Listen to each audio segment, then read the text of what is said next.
À la une, le couvre-feu à Dakar et Thiès qui devait donc s'achever demain, samedi, a été prolongé pour un mois, toujours dans ces deux régions. Le décret est déjà signé selon nos informations. Cette prolongation intervient au moment où un spécialiste en santé publique juge inefficace le couvre-feu. Le professeur Pape Galosso propose un confinement de 2 semaines sur tout le territoire national. Ousmane Sonko va-t-il déférer à la convocation de la commission ad hoc? Le moment venu, les Sénégalais sauront. Maître Abdoulaye Tall, le porte-parole de PASTEF, se réserve le droit de répondre à cette interrogation. Il a aussi évoqué l'arrestation des partisans de Sonko et l'affaire Biram Souleye Diop, l'administrateur du parti. Maître Abdoulaye Tall était l'invité d'RFM Matin ce vendredi. Des arrestations, il y en a eu encore ce matin. Un membre de Frappe France Dégage et un autre de PASTEF ont été interpellés devant la préfecture de Dakar. Ils étaient partis déposer une demande d'autorisation de marche. L'actualité internationale, ce sera avec Anna Rocha, le sport, Cheikh Tidiane Diagne, la presse du jour, Mohamed Ali Mouba. Point de vue, nous allons parler du couvre-feu qui, selon nos informations, a été prolongé. Pertinent ou pas, débat en fin de journal.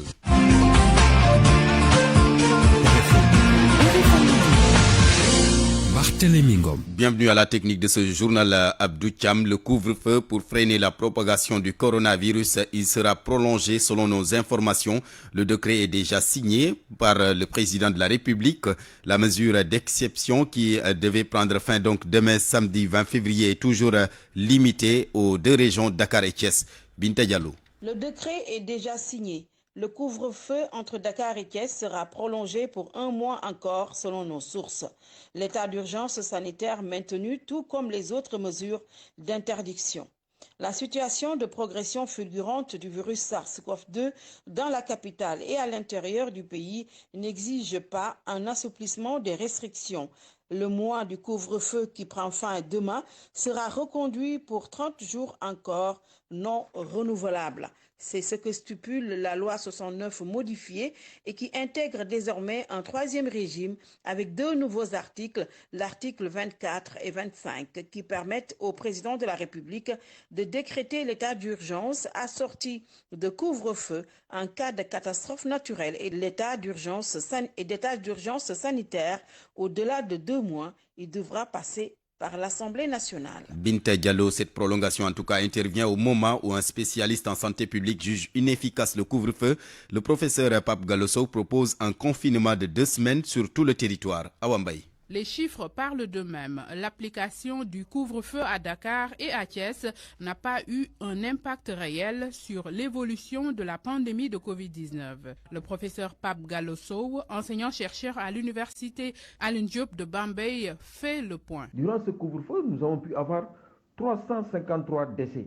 Et retenez, au début du couvre-feu, nous étions à 428 décès. Donc, au cours du couvre-feu, nous avons eu 353, donc c'est énorme, durant ces 47 jours.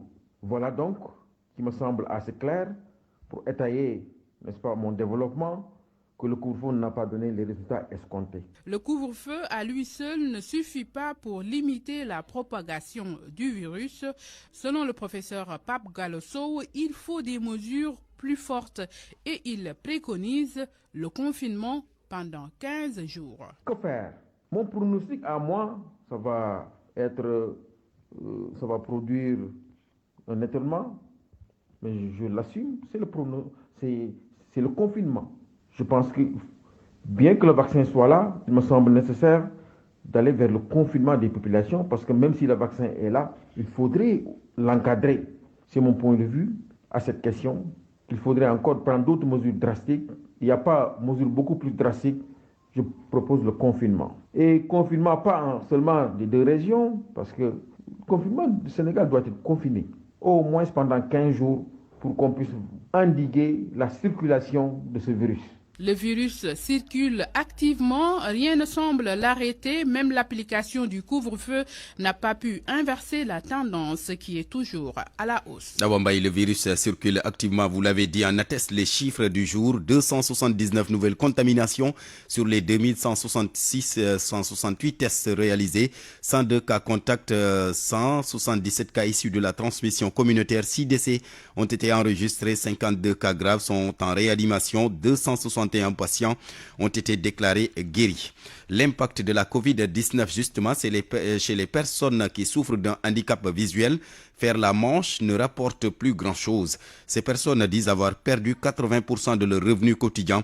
Elles n'arrivent plus à assurer les 3 repas de la journée. Et c'est pourquoi, Omar Ndiaye, elle demande l'aide du chef de l'État. En ces périodes de pandémie, les handicapés visuels qui font les rues pour la dépense quotidienne n'arrivent plus à joindre les deux bouts. Tala Thiam est le président de l'association départementale des handicapés de Kaffrine. Le constat est unanime. On n'a jamais vécu autant de difficultés. C'était pendant les ziyares et d'autres cérémonies qu'on gagnait de l'argent. Mais avec la survenue de la pandémie, on se retrouve avec moins de 20% de nos revenus habituels. Actuellement, chacun se débrouille pour avoir 500 francs et l'utiliser comme dépense quotidienne. Selon eux, pour éviter le contact en cette période de pandémie, le rare bienfaiteur leur jette presque l'argent. Djouka Signan, coordinatrice des femmes. Certains te mettent la pièce sur la main, pendant que les autres la jettent presque pour éviter le contact. Mais si on avait une autre solution, on n'irait pas commander. C'est difficile, la maladie est partout. Et ce qui n'est pas prudent, de se donner la main. L'aide annoncée en faveur des couches vulnérables, les handicapés visuels du département de Kaffrine déclarent ne l'entendre que de nom. Nous avons entendu que des milliards ont été distribués, mais nous sommes laissés en rade. Les handicapés visuels demandent à l'État de leur venir en aide parce que tous leurs revenus proviennent des bienfaiteurs qui sont impactés par la pandémie. Kaffrine, Omar Ndiaye, RFM. C'était donc Omar Ndiaye. Il est 12 heures passées de 8 minutes. Une courte pause et la suite. RFM, fréquente modulation 94.0, la radio en puissance. Arrestation de Abbas Fall de Pastef, Fatima Fall de Frappe France Dégage, entre autres soutiens de Sonko. L'un de leurs avocats dénonce une détention arbitraire et pour cause. Maître Babacar Ndiaye, que vous entendrez tout à l'heure donc, souligne que la durée légale de leur garde à vue est arrivée à terme et ils sont toujours entre les mains de la division des investigations criminelles. Voici Maître Babacar Ndiaye au téléphone avec Georges Déthié Diop. Nous allons donc entendre Maître Babacar Ndiaye tout de suite, joint par Georges Déthié Diop. Ces personnes ont été arrêtées depuis presque le début de la semaine. Singulièrement, M. Fall, lui, il a été arrêté avec Fatima Fall depuis le dimanche. Et comme vous le savez, donc la durée légale de garde à vue est arrivée à terme depuis. Et je dois noter au passage que cette durée a été renouvelée, comme le permet les dispositions du Code de procédure pénale. Et actuellement, nous considérons qu'au-delà quand même de la durée légale de garde à vue, donc ces personnes-là quand même font l'objet quand même d'une détention arbitraire. Et je pense que cette pratique est contraire quand même avec le respect quand même des droits de la personne humaine. Je pense qu'une police républicaine quand même doit agir en conformité avec les dispositions édictées par nos lois et nos règlements. Raison pour laquelle nous estimons que ces pratiques sont contraires quand même à l'état de droit dans une république. Raison pour laquelle nous estimons aussi que ces pratiques sont dignes quand même d'une police politique. Et puis avec tout le respect que nous avons quand même à nos institutions, nous estimons que ces pratiques-là n'honorent pas nos institutions, à savoir la police, la gendarmerie et d'autres institutions. Raison pour laquelle nous appelons l'opinion nationale et internationale à attirer leur attention, à dénoncer ces pratiques-là qui relèvent quand même d'une pratique connue dans les États où le respect des droits de l'homme est rangé au second Maître plan. Babacar Ndiaye, avocat de ses partisans d'Ousmane Sonko arrêtés, ils sont toujours en garde à vue et leur garde à vue donc est arrivée à terme. Des arrestations, il y en a encore eu ce matin justement. Un membre de Frappe France Dégage et un autre de Pastef ont été interpellés devant la préfecture de Dakar. Ils étaient venus déposer une demande d'autorisation de marche. Salimata Aou. Oh, soyez responsable. Depuis le début, je me suis bien comporté avec vous. Il était difficile à la presse de faire l'interview avec les membres du Frappe et Pastef. Oui, madame le commissaire. Oui. On va arrêter parce qu'on nous a signalé qu'on ne devrait pas autoriser un rassemblement ici. Et ça, c'est un réel rassemblement. Ils étaient venus à la préfecture pour une demande d'autorisation d'une marche mercredi prochain. L'itinéraire sera au niveau du place de l'Obélisque jusqu'à la RTS. Donc, comme vous voyez tout à l'heure, ils ont voulu nous intimider, nous, en même temps. par rapport à ce qu'on est venu faire, c'est-à-dire notre droit. Selon El Hadj Ousmane Fall, l'arrestation de Fatima Mbeng et Abbas Sall est une menace à la démocratie. Ce qu'on est venu déposer en réalité, c'est qu'on demande la libération immédiate de Abbas Fall, l'arrestation arbitraire du coordinateur départemental Abbas Fall, Fatima Mbeng, des 19 détenus et les 8 autour de Bignona. C'est ce qu'on est venu faire. Et la femme de Birame Souleye, je m'en excuse profondément, la femme de Birame Souleye Diop, là actuellement on est en train d'être persécuté par le pouvoir en place. Avec ou sans autorisation, ces membres de FRAPP et du parti PASTEF iront à la place de la nation. Nañu bay ñu def suñu marche calmement. Bu ñuy ñëw ñu ne ñu duñu def marche parce que marche boobu noonu dañ ko def par A ou B dañ ko def. Adama et Ousmane ont fini ces mots de protestation dans le fourgon de la police. Vous voyez qu'ils sont en train d'arrêter les gens. Vous voyez qu'ils sont en train d'amener les gens. C'est pas normal. C'est pas normal qu'on arrête les gens quand les gens font. Ces arrestations donc ont eu lieu tout à l'heure devant la préfecture de Dakar. Frappe France Dégage et des militants de PASTEF qui étaient partis déposer une demande d'autorisation de marche. L'arrestation des partisans d'Ousmane Sonko justement est le cas Birame Souleye Diop. Le porte-parole du parti PASTEF persiste. L'administrateur du parti n'a reçu aucune convocation de la division des investigations criminelles. Maître Abdoulaye Tall souligne par ailleurs qu'ils aviseront le moment venu si Ousmane Sonko va déférer ou non à la convocation de la commission ad hoc chargée de statuer sur la levée de son immunité parlementaire.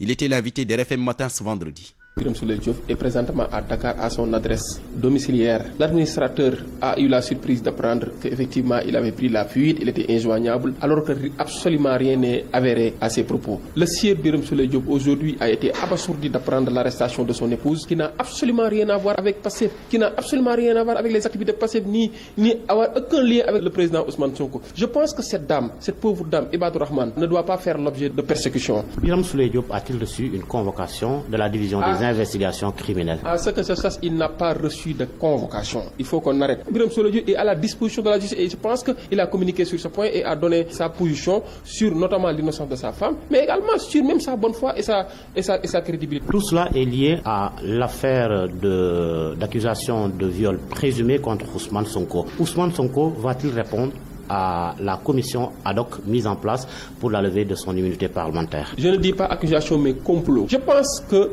la commission ad hoc doit faire son travail. Son travail premier c'est quoi? Cette commission ne peut pas faire une investigation, entendre des personnes sans pour autant qu'on lui transmet la copie du dossier intégral qui est pendant au niveau du juge du 8e cabinet d'instruction. Plus clairement, si ce dossier n'est pas transmis à la commission ad hoc, Sonko ne va pas déférer à la convocation de la dite commission. Ça, on avisera le moment venu. On attend de recevoir la convocation pour aviser sur la conduite à tenir par rapport à cette convocation. Mais je dis, pour la crédibilité de l'Assemblée nationale, cette institution doit exiger à ce que la copie du dossier intégral lui soit communiquée. Maître Abdoulaye Tall, avocat Maître Abdoulaye Tall, vous m'excusez, porte-parole du parti PASTEF, il répondait aux questions de Georges Déthié Diop, midi 14.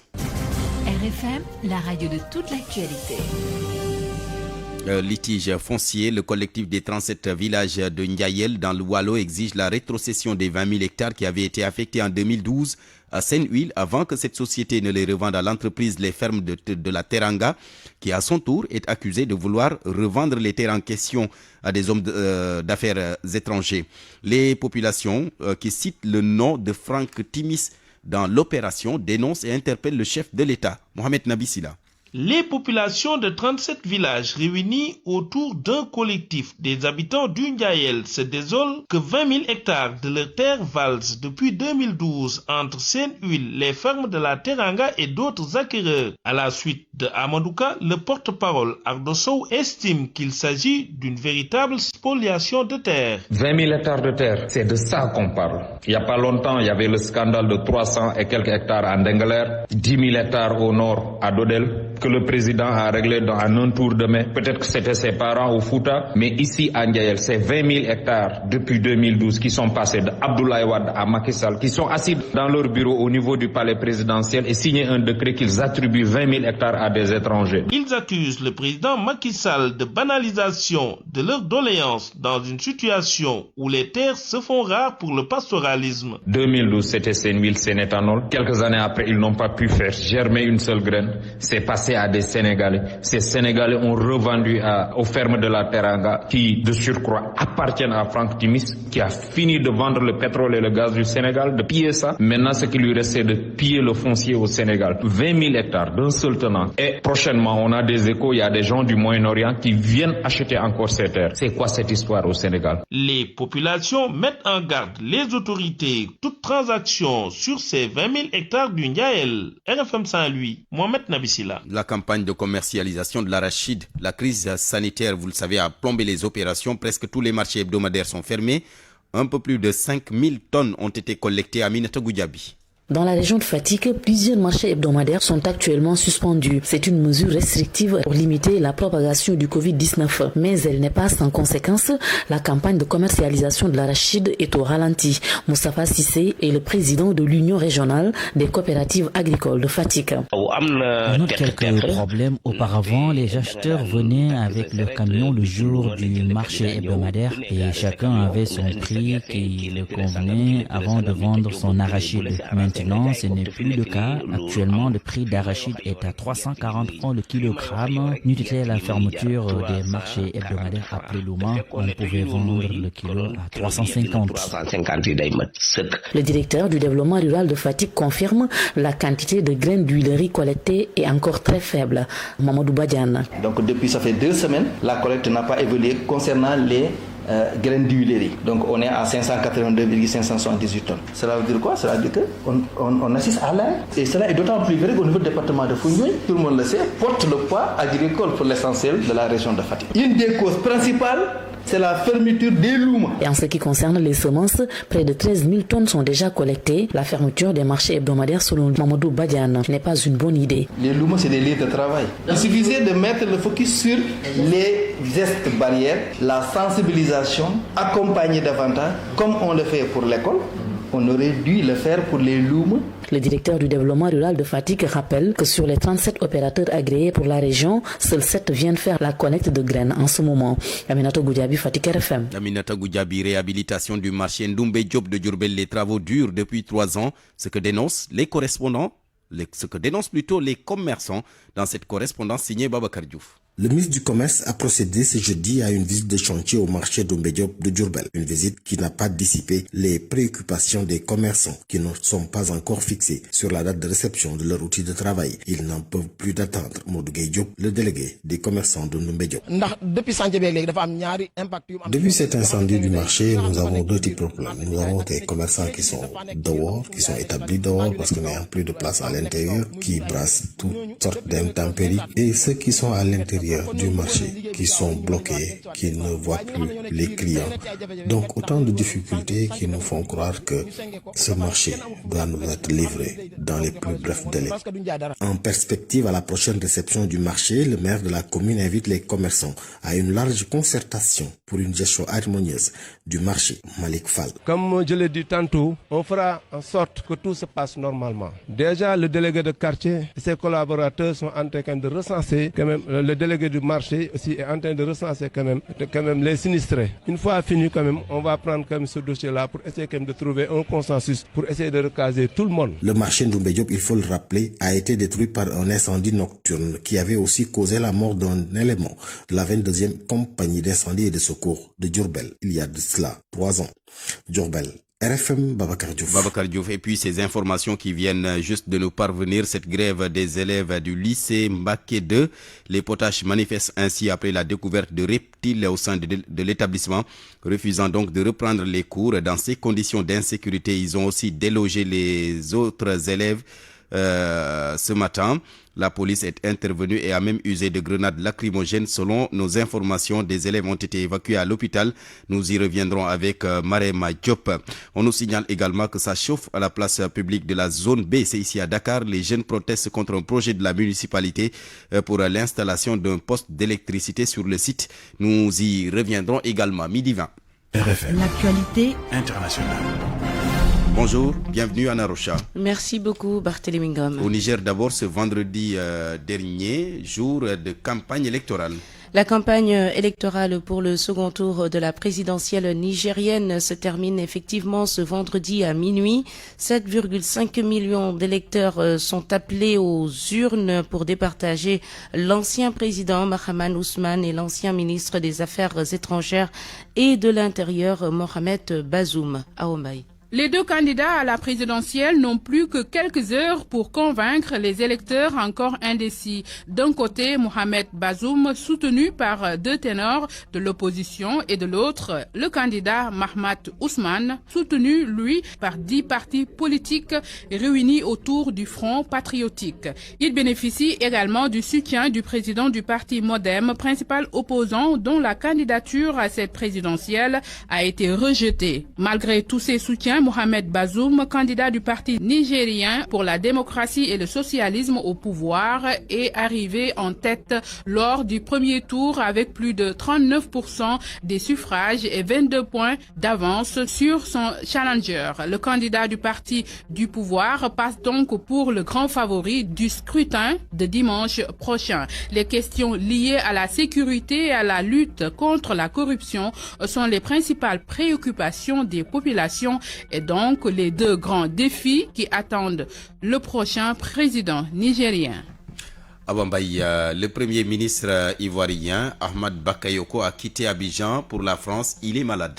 Il s'y est rendu donc pour des raisons médicales selon son entourage, mais cette évacuation sanitaire a créé un climat de suspicion à Abidjan depuis hier 18 février. La correspondance de Gobia Yabi. Le premier ministre Ahmed Bakayoko s'est envolé ce jeudi 18 février en fin de matinée pour la France pour des raisons de santé. Testé positif au Covid-19 dans le mois d'avril 2020, puis rétabli, les rumeurs autour de son état de santé font couler beaucoup d'encre et de salive sur les bords de la lagune ébriée. Son entourage parle de rendez-vous médical en France et de repos à lui accordé par le chef de l'État Alassane Ouattara. Mais selon une source proche, Ahmed Bakayoko aurait été évacué en France suite à un malaise. Candidat aux élections législatives du 6 mars prochain dans la localité de Séguéla, sa ville natale, le chef du gouvernement était le grand absent de la cérémonie d'investiture des candidats du Rassemblement des oufettistes pour la démocratie et la paix, RHDP, le parti au pouvoir. Ici Abidjan, Gobia Yabi, RFM. Coronavirus à Narosha au Gabon, concert de casseroles à Libreville et dans plusieurs autres villes du pays. C'est ce que relate ce matin le correspondant de RFI à Libreville. Selon Yves Laurent Goma, depuis mercredi dernier, chaque soir, dès 20h, des Gabonais se mettent devant leur porte et tapent sur une casserole durant 5 minutes. C'est pour protester, Barthélemy, contre le confinement instauré par le gouvernement gabonais pour freiner la propagation du virus à l'origine donc d'une grave crise économique au Gabon, selon toujours le correspondant d'RFI sur place. Merci beaucoup Anna Rocha. Parole aux auditeurs. L'actualité, qu'en pensez-vous? Moi je pense que vous devez. Réagissez dans nos éditions d'information sur l'actualité. Bonjour. Du lundi au vendredi, vous avez la parole sur RFM.